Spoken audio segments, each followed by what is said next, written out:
Thank you for having me. So I will be speaking about changes in cause-specific mortality and life expectancy trends in the United States. First, I will cover briefly the life expectancy trends throughout the 20th century and highlight some racial disparities. Then I'll focus on what's been happening in the 21st century, and we'll look at stagnation and decline in life expectancy. What are the causes in terms of cause of death behind those, and look at differences by race and ethnicity. And then we'll focus on the pandemic period and look at the effects of COVID-19 and drug overdose mortality.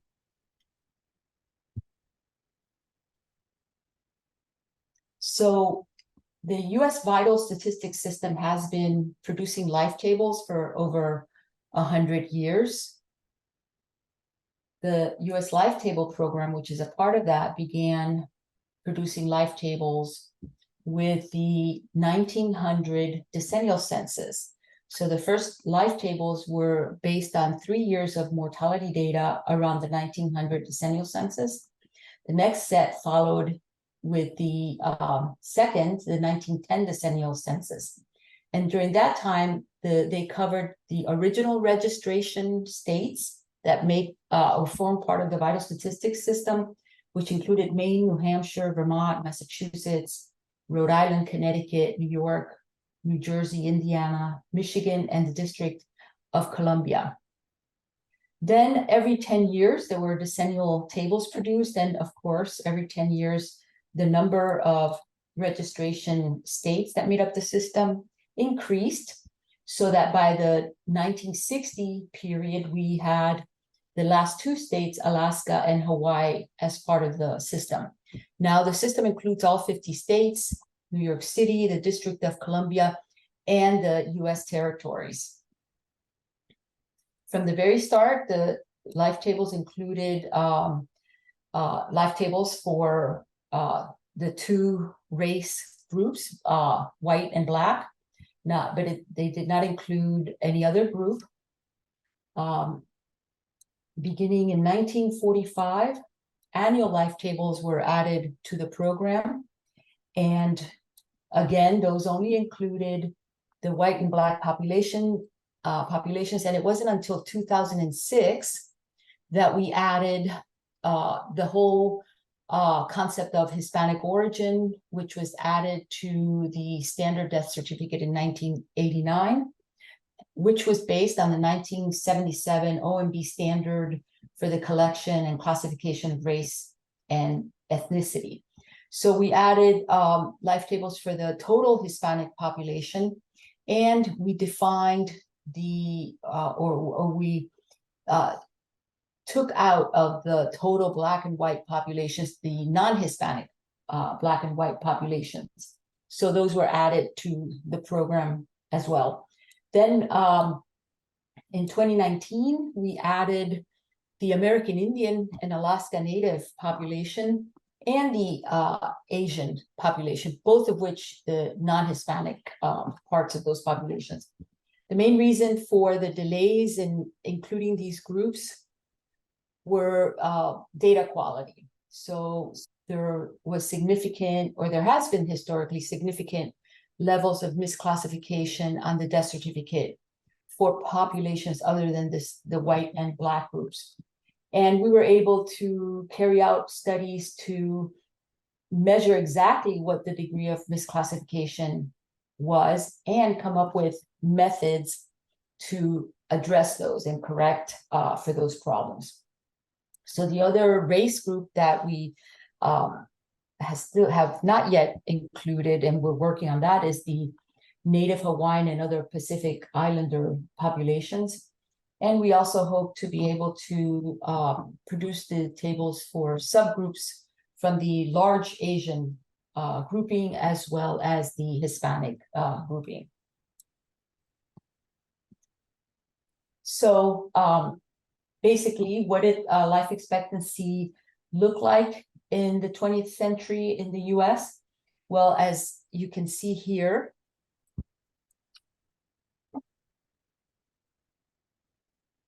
If I can get rid of this. No. As you can see here, between 1900 and 1999, life expectancy increased by 31 years for females and by 27 years for males. The average annual rate of increase was 0.61 years for males and 0.6, I'm sorry, the other way around, 0.61 years for females and 0.61 years for males.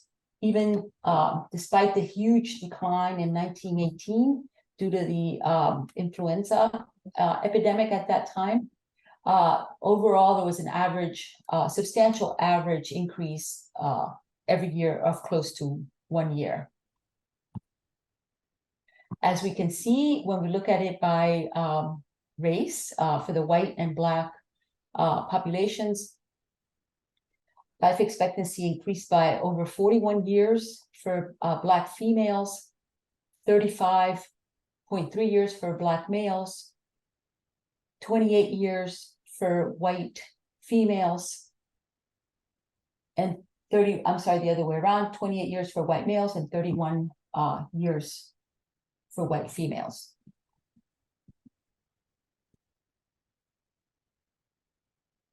The bulk of the increase in life expectancy in the 20th century occurred in the first half of the 20th century. So there was a gain of 22.4 years for females and 18.9 years for males, with an average annual increase of 1 year for both males and females. Again, we can see very significant increases by race. The black female population increased, or life expectancy for the black female population increased by 29 years, by 26 years for the black male population, 23 years for white females, and 19.6 years for white males.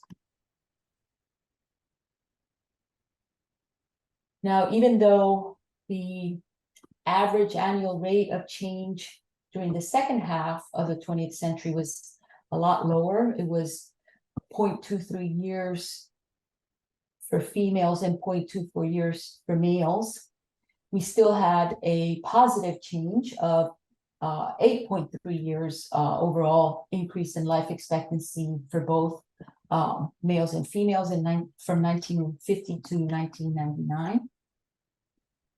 Again, there were important increases by race, with black females gaining the most, 11.8 years, followed by black males, 8.7 years, 8.1 years for white males, and 7.7 years for white females.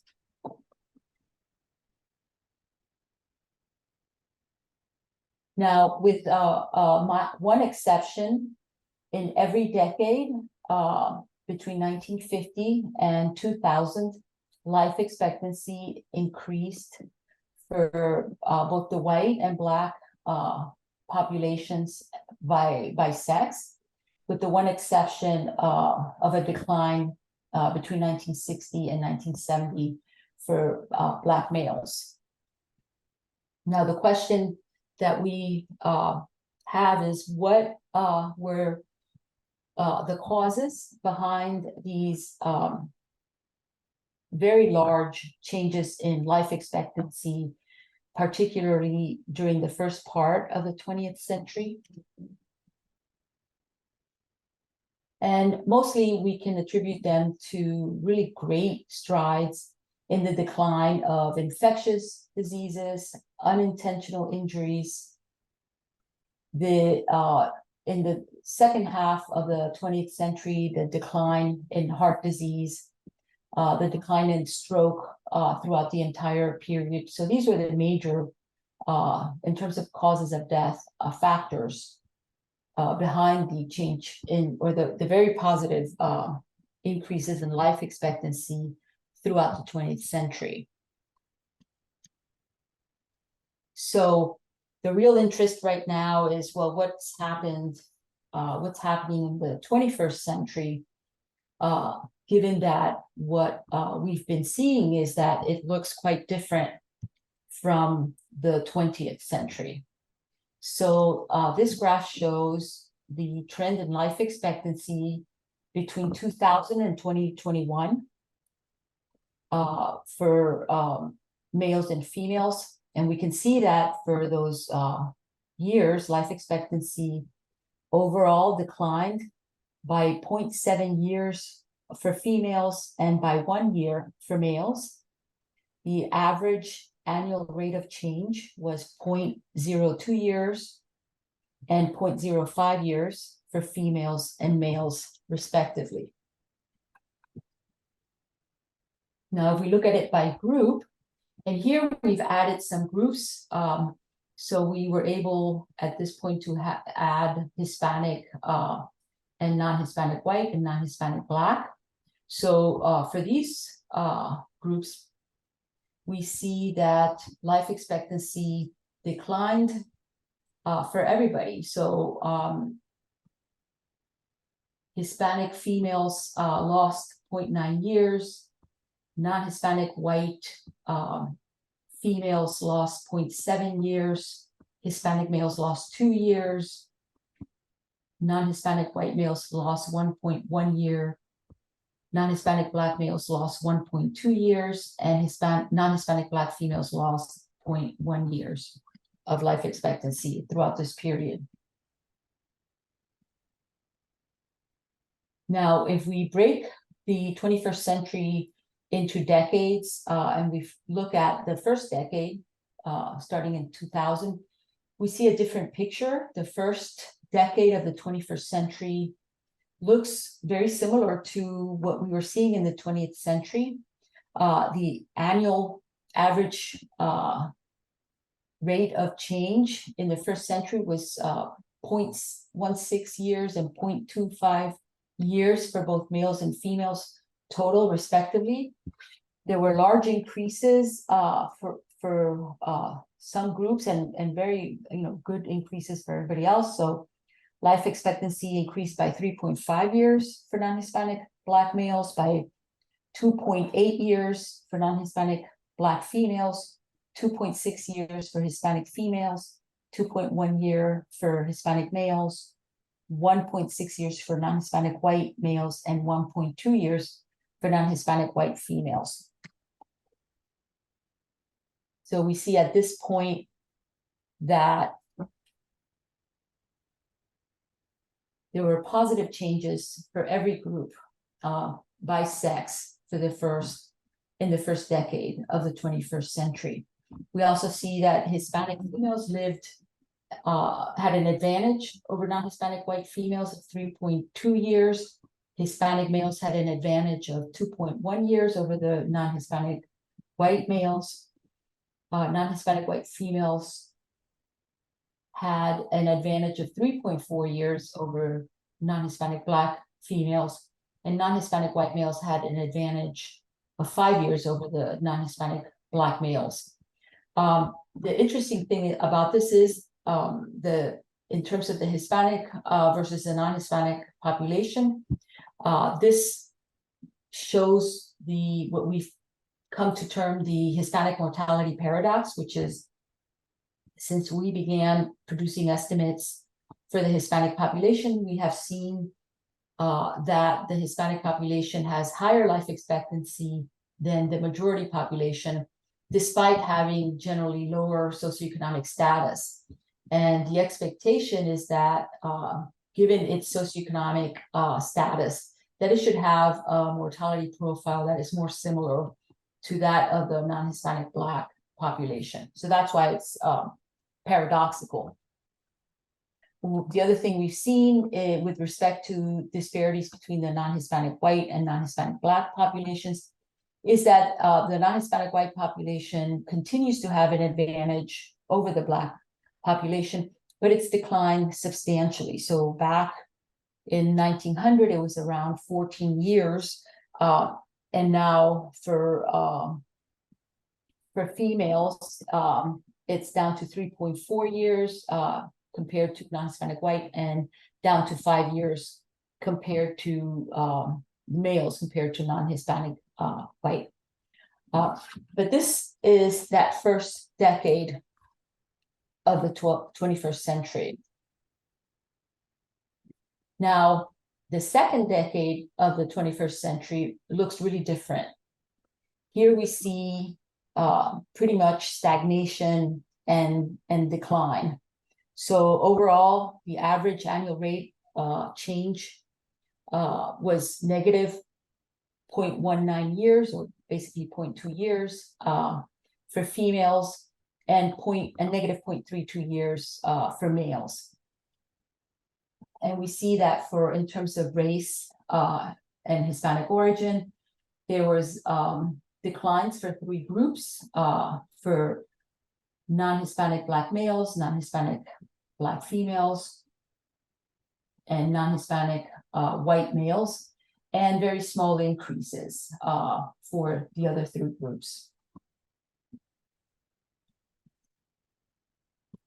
So we want to know, well, what caused these changes? And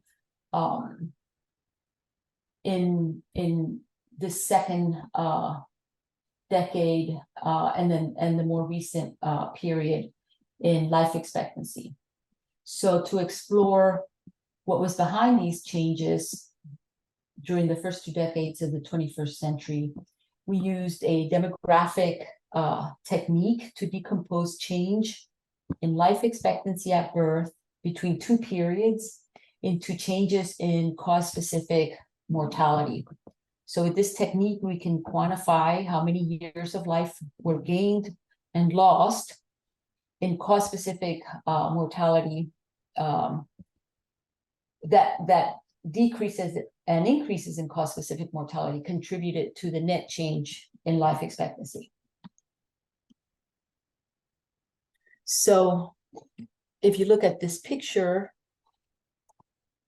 the way to interpret it is, if you look at the blue bars, that tells you the effect in number of years gained due to declines in that particular cause of death. So, for example, for the picture on the left is for the total male population between 2000 and 2010, and life expectancy for the total male population in that decade increased by 1.9 years.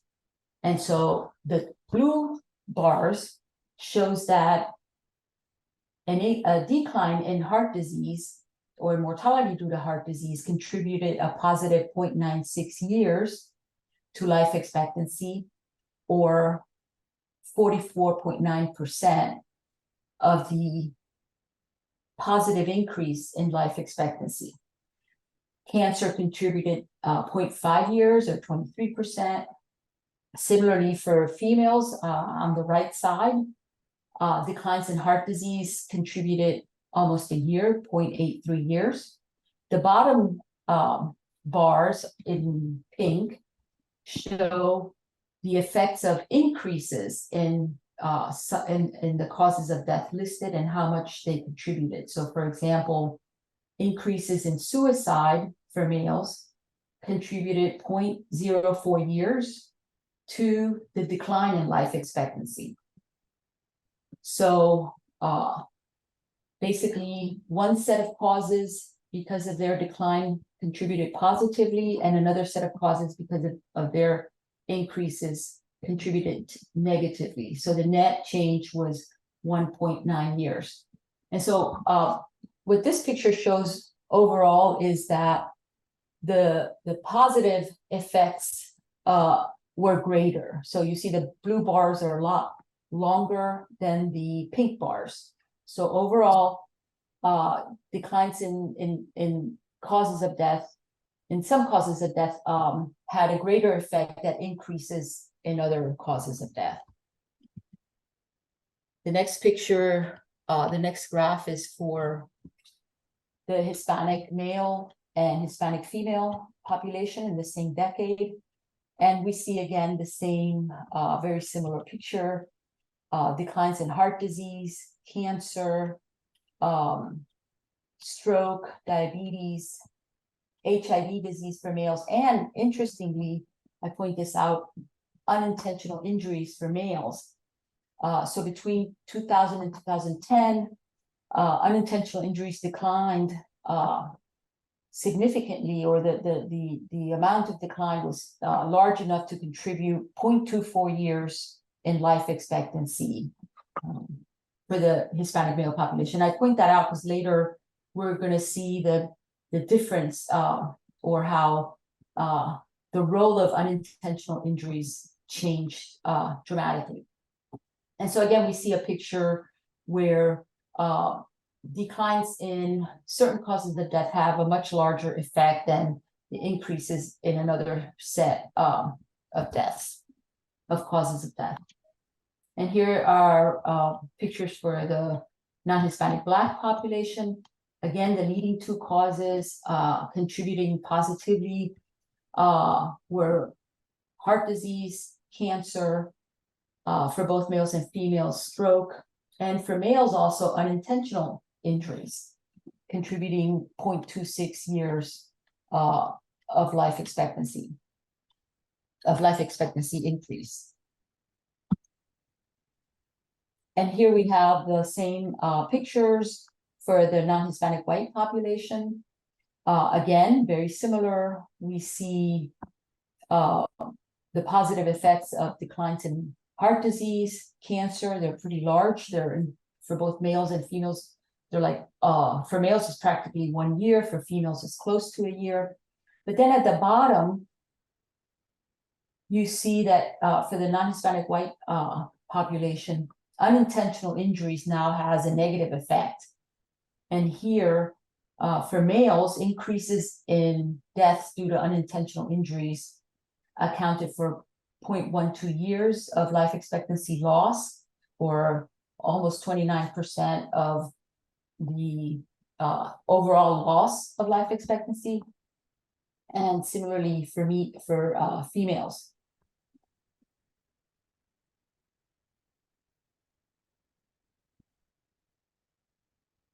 Now, here we look at what happened during that second decade of the 21st century. And here we can already see, even before we look at the numbers, just looking at the shape of the picture, we see that the bars are different in the sense that now the pink bars are getting larger and the blue bars are getting smaller. So here we see, for example, for males, the unintentional injury or increases in death due to unintentional injuries have now a pretty significant effect. They account for 0.38 years of life expectancy loss, or 45% of the entire, or account for 45% of the negative effects on life expectancy from increases in mortality. And for females, it accounts for 0.15 years. We also see other causes like suicide and homicide making or coming to the fore. We had not seen that previously. And here for the Hispanic population, again, the picture is looking different. The pink bars are getting a lot larger than they were in the previous decade. And for both males and females, particularly for males, unintentional injuries have a big role to play. 0.42 years of life loss for males and 0.11 years for females. For the non-Hispanic Black population, again, very similar picture. The pink bars are larger. Unintentional injuries are the largest contributors to decline in life expectancy. For males, that is followed by homicide, suicide. For females, homicide also is on the third largest contributor to the decline in life expectancy. Decreases in cancer and heart disease still have a positive effect, but not as large as the effect they had in the previous decade. And then again, for non-Hispanic white females and males, the same similar picture as for the other groups. Unintentional injuries, especially for males, account for a large portion of the decline in life expectancy, 0.39 years, and 0.17 years for females. Declines in deaths due to cancer, heart disease, and stroke have substantial positive effects on increases in life expectancy, but not as large as in the previous decade. And that's true for this group as for all the other groups.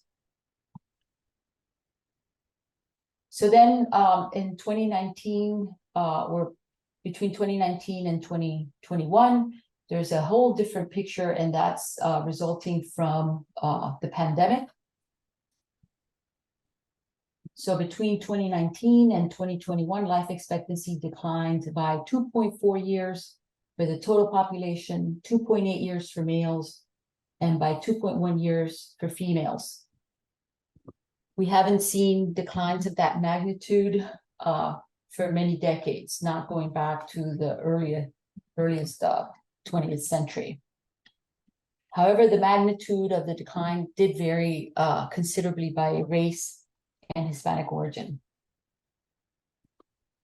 So here we see that life expectancy declined by 6.2 years for the non-Hispanic American Indian and Alaska Native population, by 4.1 years for the Hispanic population, 3.6 years for the non-Hispanic Black, 2.1 years for the non-Hispanic Asian, and 2.1 years for the non-Hispanic white populations between 2019 and 2021.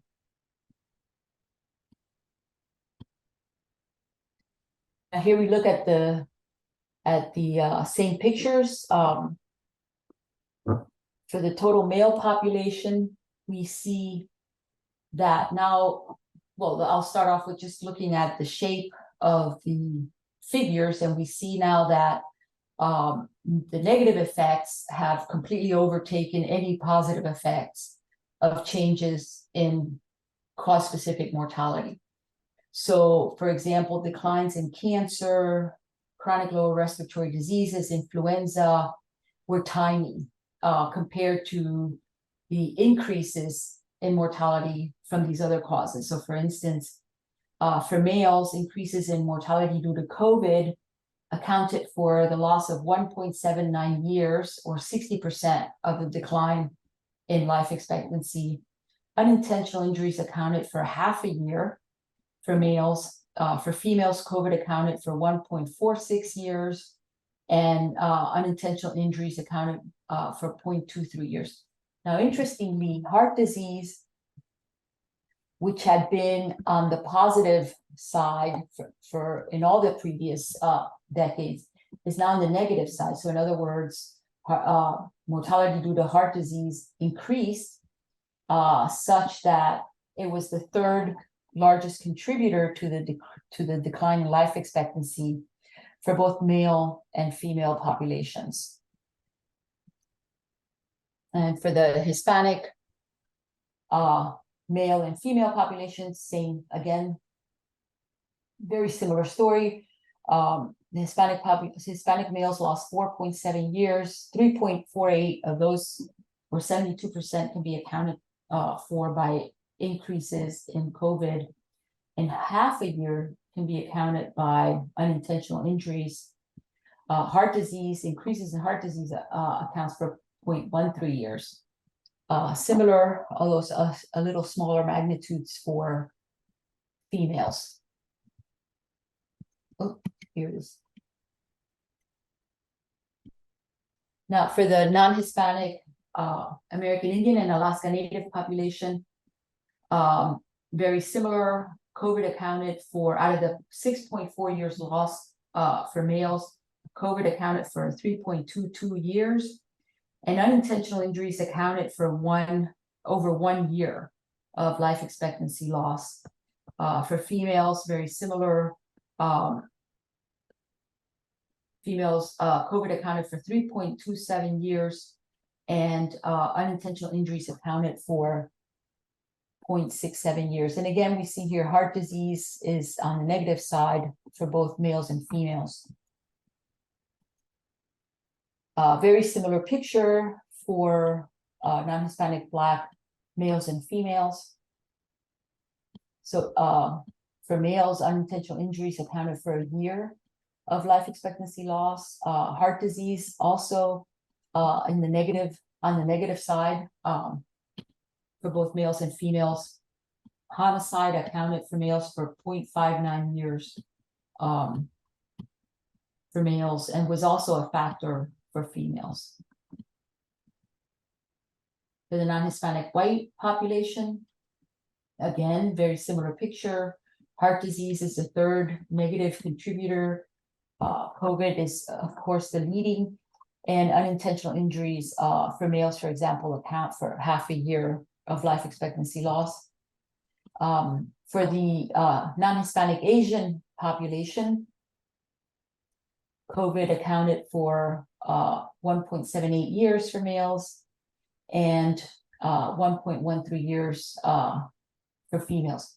Interestingly, unintentional injuries was not such a large factor for this population. So for females, unintentional injuries do not appear at all in the 5 causes with the greatest impact on life expectancy. They are the third greatest cause for the decline for males, accounting for 0.11 year. But heart disease comes in at number 2 for this population following COVID.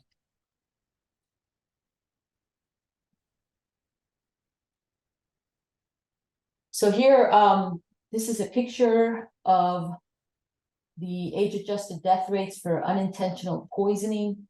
Now, unintentional poisoning basically describes accidental drug overdose, and unintentional poisoning makes up the bulk of unintentional injuries, which is what we were seeing in the previous figures.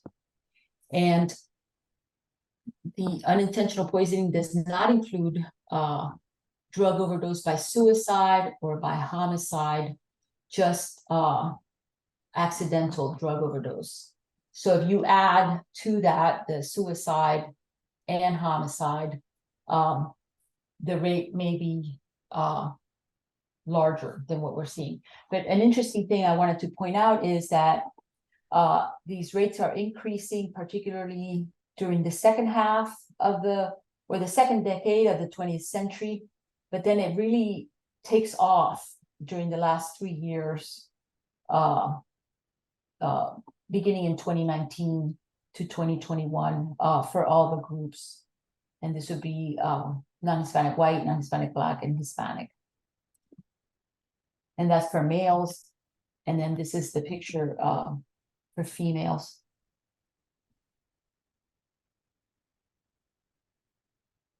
Now, in terms of the types of drugs, we've been able to separate the types of drugs. And so the greatest contributor, especially in the more recent period, was the increase in synthetic opioids, other than methadone, that would be like fentanyl.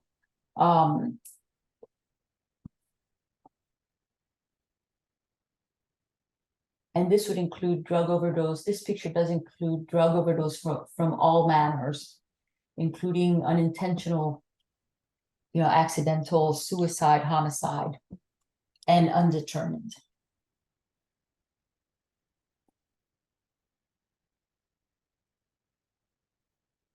So basically, what we are seeing is that the 21st century looks very different so far from the 20th century with respect to life expectancy trends, with the dramatic shift occurring during the second decade of the 21st century. Life expectancy stagnates between 2010 and 2019, before the pandemic, increasing minimally for some race Hispanic origin groups and declining for others. Overall, the average annual rate of change was a negative 0.19 years for females and a negative 0.32 years for males. Between 2019 and 2021, we can call the pandemic period, COVID-19 mortality had the largest impact on life expectancy, but other causes, particularly unintentional injuries, also had substantial negative impacts for most groups. So the question is, what was behind the increases in these other causes in addition to COVID during these last 3 years? And that's something that we leave to others to find out. So thank you, and please let me know if you have any questions.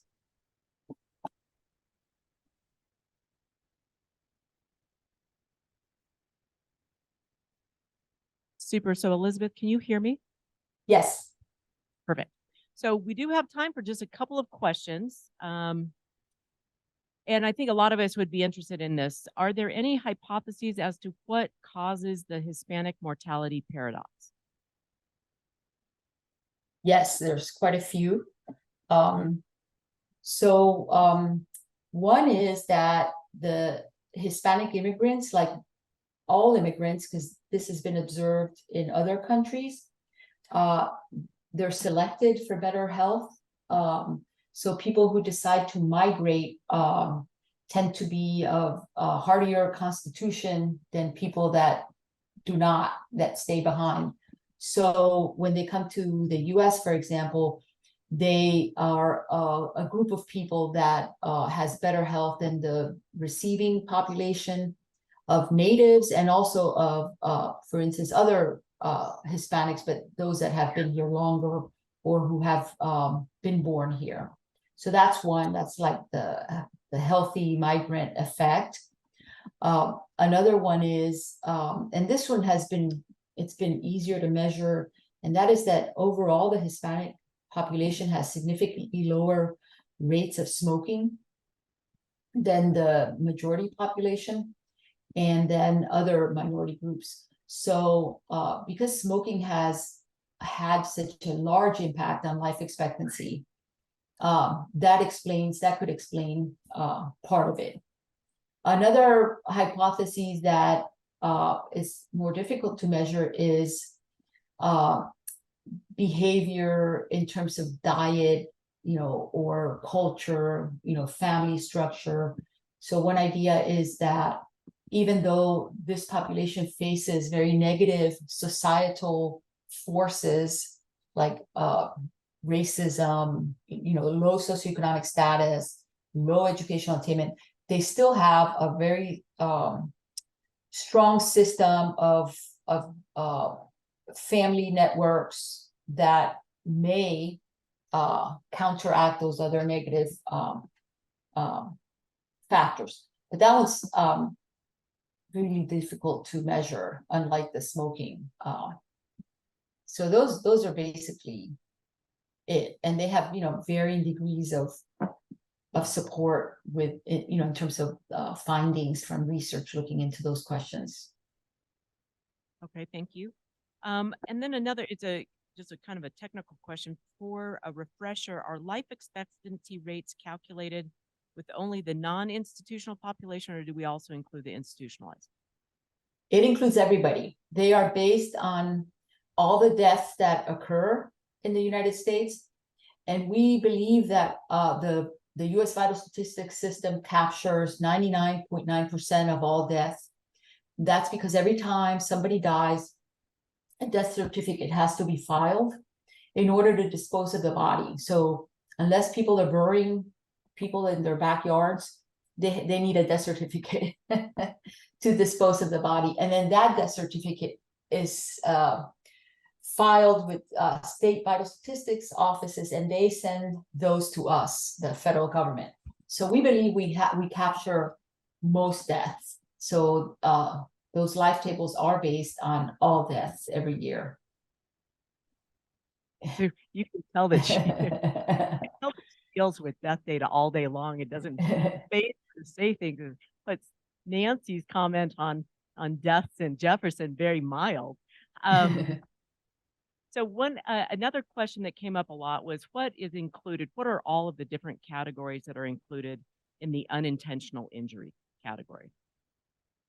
Okay, so that includes unintentional poisoning, um, transport accidents, which includes like motor vehicle accidents, falls, drownings, any kind of accident is included in unintentional injuries.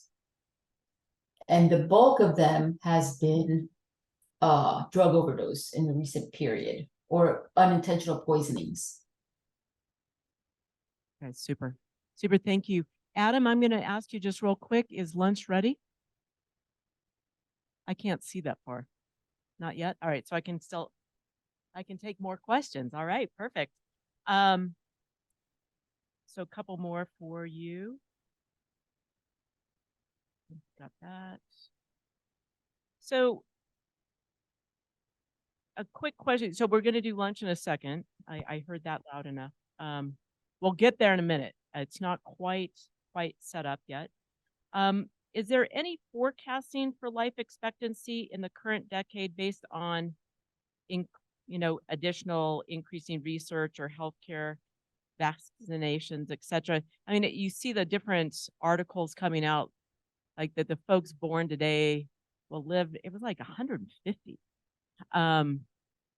Any thoughts on that, on the forecasting of what future life expectancy might look like? You know, we don't do forecasts for life expectancy. I know that the Social Security Administration does, and so does the Census Bureau. I think they do some of that, but we do not do forecasting. What do you think about the whole idea of somebody being able to live to 150?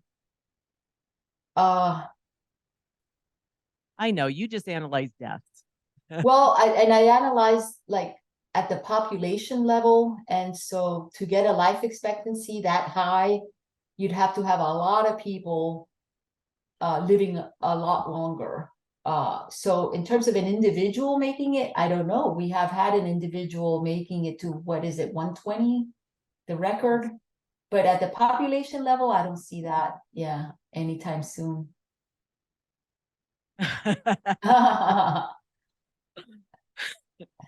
So, I think the research that you're doing and the work that you have is very, very interesting. I know when we first saw it a couple of months ago, when we were on a call with all of the state demographers around the country, it was very sobering. And I think a lot of people are interested. So one of the questions is this data available at the state level or at Yes. the community level? Yes, so our data is available. So the data file that we produce, once we get all these information from the vital statistics offices and we process it and we codify the causes of death, we release that file every year. And so you can access it as microdata, or you can go to the CDC Wonder webpage and it'll estimate rates for you. It won't do life tables for you, but it'll estimate death rates. And you can get those and the file itself down to the county level. So you can get county and state. So you would be able to estimate, whatever you would like down to the county level. Now, in terms of life tables, we have added state life tables to this program beginning with 2018. And we do those for every state and for the total and by sex. We haven't added race and Hispanic origin yet because of the whole issue of misclassification. And we need to sort of figure out, well, how bad is misclassification at the state level? We don't know that yet. So far we've only been doing the sex by sex. Super. And then just one last question, because it looks like lunch is almost ready. I'm going to allow people to get up and stretch around before getting over in the lunch line. But because of the significance of maybe drug overdoses, has it been thought about trying to report that separately? Well, yes, we do. We have been publishing a data brief, which is these little short reports that we do every year now on specifically about drug overdose mortality. So we have been publishing those now for a few years, ever since before the pandemic, when we started to see that drug overdose mortality was really increasing. Super. Well, Elizabeth, I want to thank you so much for participating with us today. I know when we heard this several months ago that I was like, this is actually very, unfortunately, sobering information, but I think also very valuable for a lot of the work that we do in the state, a lot of the work that people do in their local governments. So let's all of us thank Elizabeth for participating with us today.